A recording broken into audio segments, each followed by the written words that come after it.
You know those moments in a debate where one person just completely flips the script? Well, today we're going to dive into one of the most masterful examples of that ever. It's a 2,000-year-old conversation about marriage, where a question that was meant to be a trap got reframed in a way that, honestly, changed the discussion for centuries. So how did this all go down? Well, we're going to walk through it in 5 parts. First, we'll see the trap being set. Then comes the brilliant pivot back to the beginning. After that, we'll look at what the beginning actually refers to in Genesis, see how that old text gets a powerful new meaning, and finally, we'll see why this ancient argument is still incredibly relevant today. Okay, so let's set the scene. We're in the middle of a really tense confrontation. A group of Pharisees approaches Jesus, and let's be clear, they are not there for a friendly chat. They're looking to corner him, and they think they have the perfect question to do it. And that's the question they hit him with.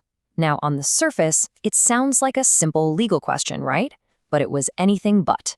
This was an absolute minefield, touching on all kinds of controversial legal and social debates at the time.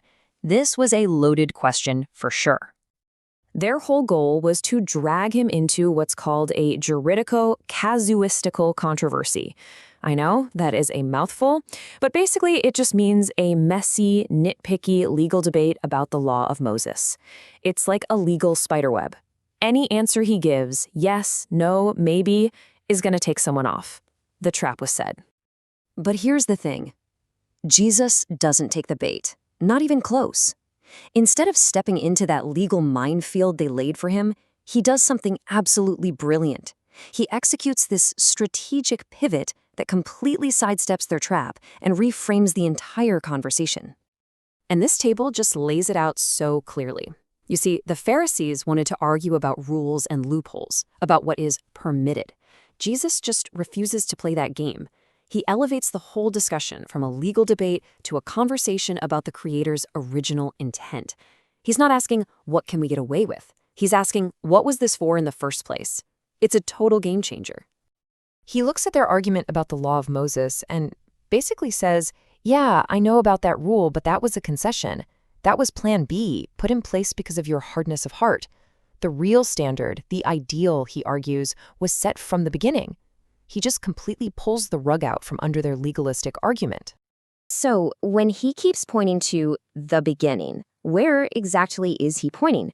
Well, he's taking them all the way back to the foundational text everyone in his audience would have known by heart, the book of Genesis.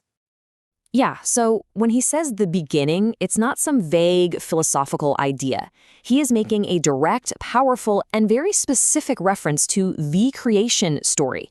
That's the source code for his entire argument. He kicks things off with his first piece of evidence, pulling from Genesis 1. The Creator made humanity as 2 distinct complementary sexes. This right here establishes the fundamental pairing at the very heart of creation. And then he brings in his second piece of evidence, this time quoting directly from Genesis 2. And this part is absolutely key. It's not just about 2 people coming together. The text uses this incredibly powerful language, they become one flesh. Okay, but here's where it gets really, really interesting. Jesus isn't just reciting old scripture. He takes these classic, well-known texts and forges them into something new, something with a binding, decisive meaning.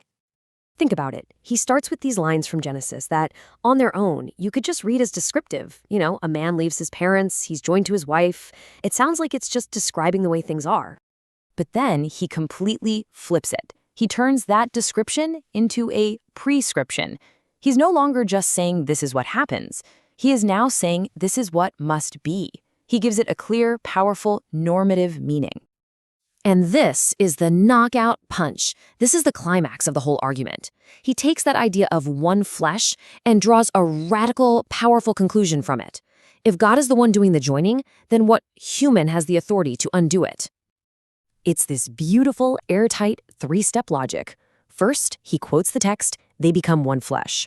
Then he draws a direct conclusion, so they are no longer 2. And finally, he issues the command, let not man put asunder. In just a few lines, he establishes this principle of indissolubility, not as some legal technicality, but as a divine command. Now, you might be thinking, okay, that's a fascinating bit of ancient history. But this incredible moment of reframing wasn't just some clever debate trick. It actually set a precedent that is still shaping conversations happening right now. And get this, the source material we're using for this whole explainer, it was actually prepared for a modern synod of bishops. That tells you that this very method of looking back to the beginning to figure out the present is still the go-to approach. So today, when church leaders get together to talk about the Christian family, they don't start by looking at modern laws or societal trends. They follow this exact model. They go back to these deep roots. And the conversation still starts with Christ's powerful reframing of that 2,000-year-old question. And that leaves us with a really fascinating question to think about, one that goes way beyond this specific topic. What is the power of that move? In any argument, whether it's about politics or technology or anything else, how does shifting the focus from what are the rules now to what was the original purpose fundamentally change the entire conversation? It's a powerful tool for sure.